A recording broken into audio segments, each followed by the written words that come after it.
Hi friends, welcome to Konganadu Samayal. நான் பானுப்ரியா விஜயசேகர். இன்னைக்கு நம்ம தோட்டத்துல பறிச்ச இந்த சூப்பரான மணத்தக்காளி கீரை வச்சு நம்ம ஒரு சட்னி செய்ய போறோங்க. உடம்புக்கு ரொம்ப நல்லது. முக்கியமா வயிறு புண்ணு, வாய் புண்ணு இருந்தா உடனே ஆறிடுங்க. ஒரு வாரம் மட்டும் இதை தொடர்ந்து சாப்பிடுங்க. வேற எதுவுமே வேண்டியதில்ல.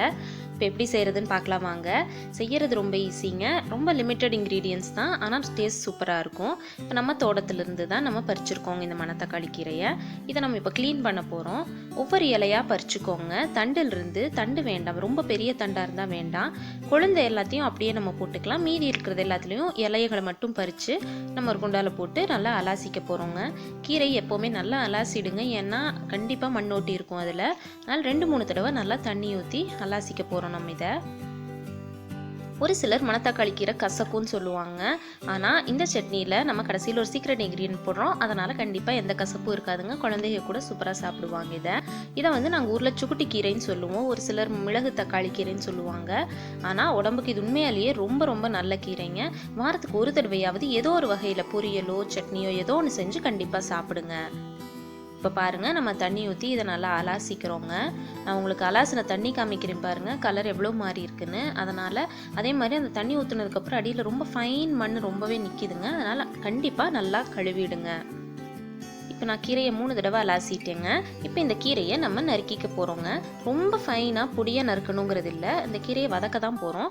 வதக்கிறதுக்கு ஈஸியாக சீக்கிரமாக வதங்குற மாதிரி நம்ம இதை நறுக்கிக்கிட்டால் போதும்.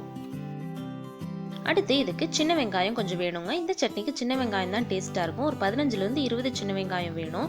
நீங்கள் ஒரு வேளை பல்லாரி தான் போடுறீங்கன்னா ஒரு 3 பல்லாரி போட்டுக்கோங்க. இப்போ இந்த சின்ன வெங்காயத்தில் பெருசாக இருக்கிறது எல்லாத்தையும் கொஞ்சம் 2 நறுக்கிக்கிறோங்க, ஈஸியாக வணங்குறதுக்காகத்தான். இது கூட நம்ம காரத்துக்காக வரமிளகாய் சேர்த்திக்கிறோங்க. நான் 3 போட்டிருக்கேன். உங்களுக்கு அதிகமாக காரம் வேணும்னா இன்னும் கொஞ்சம் சேர்த்திக்கோங்க. புளி ஒரு சின்ன நெல்லிக்காய் அளவுக்கு எடுத்துக்கிறோங்க. அவ்வளோதான் இன்க்ரீடியன்ஸுங்க. இப்போ நம்ம ஒரு பேன் வச்சு அதில் 2 ஸ்பூன் எண்ணெய் ஊற்றிக்கிறோம்.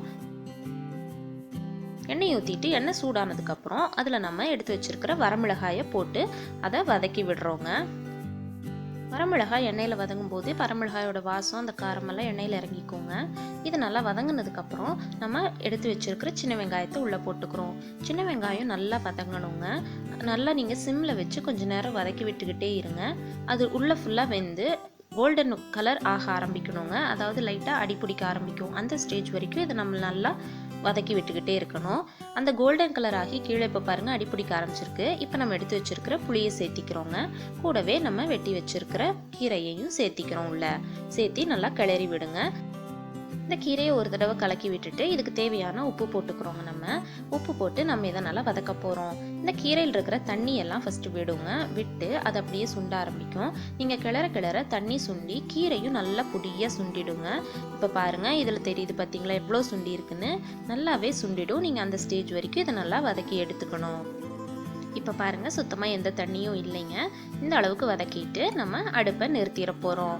நிறுத்திட்டு இதை நல்லா ஆற விடுங்க. ஆறுனதுக்கப்புறம் இதை நம்ம அரைக்கணும். இப்போ நல்லா ஆறிடுச்சுங்க. ஆறுனதுக்கப்புறம் இதை நம்ம மிக்சி ஜாரில் ட்ரான்ஸ்ஃபர் பண்ணிக்கிறோம். இப்போது சீக்ரெட் இன்க்ரீடியன்ட்கான டைம் வந்துடுச்சு. நம்ம நாட்டு சர்க்கரை தாங்க.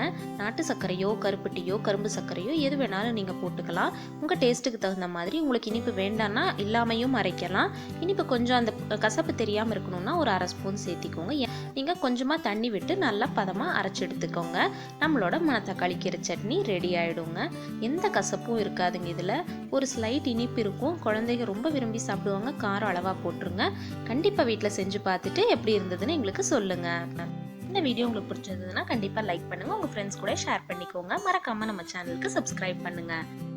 Take care friends. Bye. Happy cooking.